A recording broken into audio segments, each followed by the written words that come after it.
Vice president थे और उनको टीचर्स के साथ काफी लगाव था। टीचर बाय प्रोफेशन भी थे वो, जिसकी वजह से इस दिन को चुना गया उनके बर्थडे को 5 सितंबर के रूप में इसको मनाया जाता है एज ए टीचर्स डे। तो टीचर्स जो हैं इसको गुरु का दर्जा दिया गया है क्योंकि जिस देश से हम ताल्लुक रखते हैं इस देश में टीचर्स जो है इनको काफी ज्यादा अहमियत दी गई है। अगर हम बात करें हमारे घर की तो सबसे पहली जो मैं मानूंगा हमारा जो गुरु है दैट इज आवर मदर। हमारी जो माँ है घर पे, हमारी जो मदर है वो हमारी पहली गुरु है, क्योंकि सबसे पहले जो बच्चा है वो अपने घर से सीखता है, अपनी माँ से सीखता है किस तरह से उसको खाना है, किस तरह से उसको बात करनी है, किस तरह से उसको चलना है। तो ये हमें हमारे घर पे हमारी जो माँ है वो हमें सबसे पहले इन चीजों के बारे में सिखाती है। तो मेरे ख्याल से जो हमारी सबसे पहली टीचर है दैट इज आवर मदर। हमारी जो माँ है वो एक टीचर ही है। उसके बाद जब बच्चा स्कूल में जाता है तो स्कूल में वो एक फॉर्मल एजुकेशन लेता है अपने टीचर से।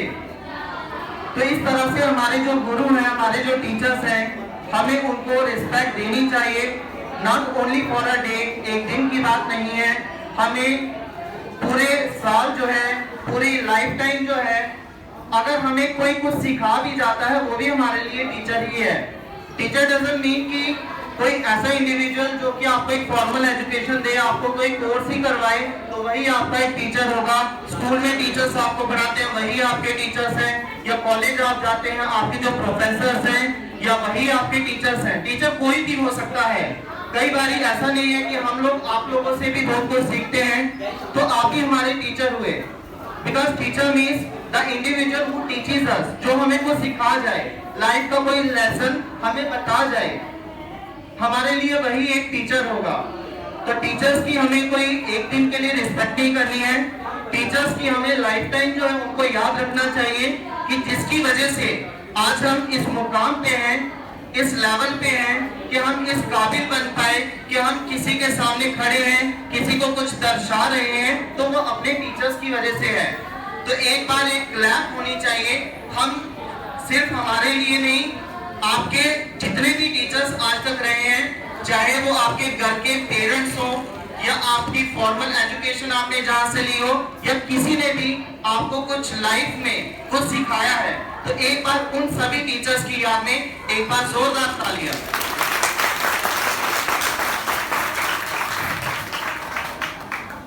देन एक कोटेशन मुझे याद आ रही है, काफी ब्यूटीफुल कोटेशन है। School is like a garden. School is like a garden. Teacher is a cautious gardener. Teacher is a cautious gardener. उसके बाद आ जाते हैं जब आप वहाँ से जब स्कूल में आपको शिफ्ट करने जाते हैं तो जो पालते पोसते हैं वो तो आपके माता पिता रहते हैं, लेकिन जो टीचर होता है, जो गुरु होता है, वो आपको एक बिल्कुल सही दिशा प्रदान करता है। ठीक है, तो जो स्कूल में जो आपको सिखाते हैं वो आपके एक टीचर रहते हैं जो कि आपको बताते हैं कि लाइफ में क्या करना है क्या नहीं करना है, वो टीचर रहते हैं। ठीक है, लेकिन टीचर से सबसे बड़ा जो गुरु होता है वो आपके पिता रहते हैं। जब आपके जो पिता होते हैं वो सबसे बड़े गुरु रहते हैं, क्योंकि 100 टीचर्स को मिलाकर एक पिता के समान होते हैं, और वहीं पर जो माँ का दर्जा होता है वो उससे भी ज्यादा ऊपर होता है, क्योंकि 100 पिता मिलकर भी एक माँ का दर्जा पूरा नहीं कर सकते हैं।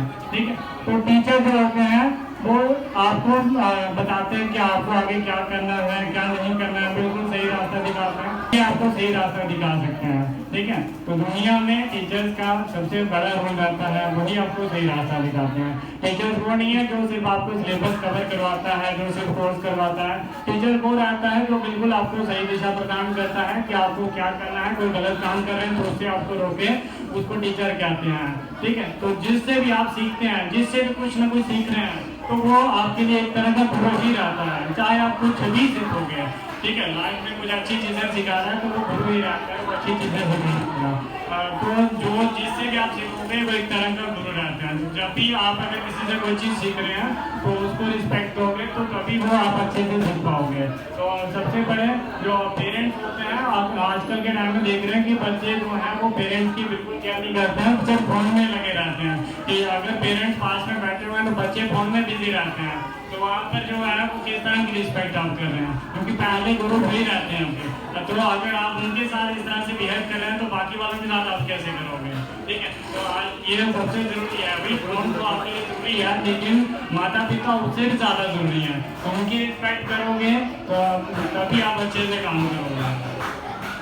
तो पेरेंट्स की रिस्पेक्ट क्या करो, टीचर्स की रिस्पेक्ट क्या करो, कोई भी पर्सन आपको दिखता है उसकी रिस्पेक्ट करोगे, क्योंकि जब आप किसी की रिस्पेक्ट करोगे तो आप सामने वाला पर्सन भी आपकी रिस्पेक्ट करेगा। ठीक है, क्योंकि दुनिया में चलता है पैसे को पैसा, जैसा करोगे वैसा ही करोगे। अगर आप किसी की रिस्पेक्ट करोगे तो ऑब्वियसली आपको भी रिस्पेक्ट मिलेगी।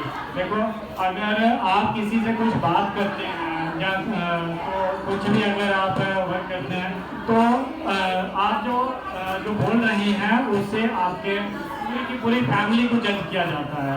अब जैसे कोई भी आप में से ज़्यादातर लोगों को मेरे पेरेंट्स के बारे में पता नहीं होगा, मुझे भी अपने पेरेंट्स के बारे में नहीं पता है कि भाई किस तरह का। ठीक है, तो हम कैसे जज करते हैं? तो आप बोल रहे हैं, तो जब आप कोई चीज़ बोल रही हैं उसी से पता चल जाता है कि आपकी कैसी फैमिली है।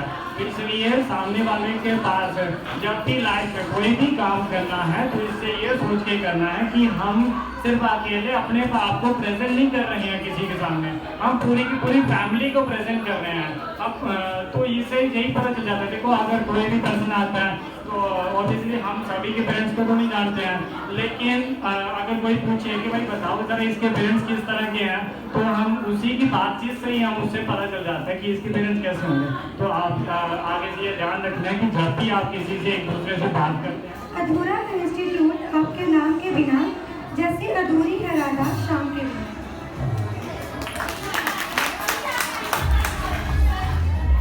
कुलदीप सर,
साथ में बुलाया जाए। के लिए करो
Shabbat.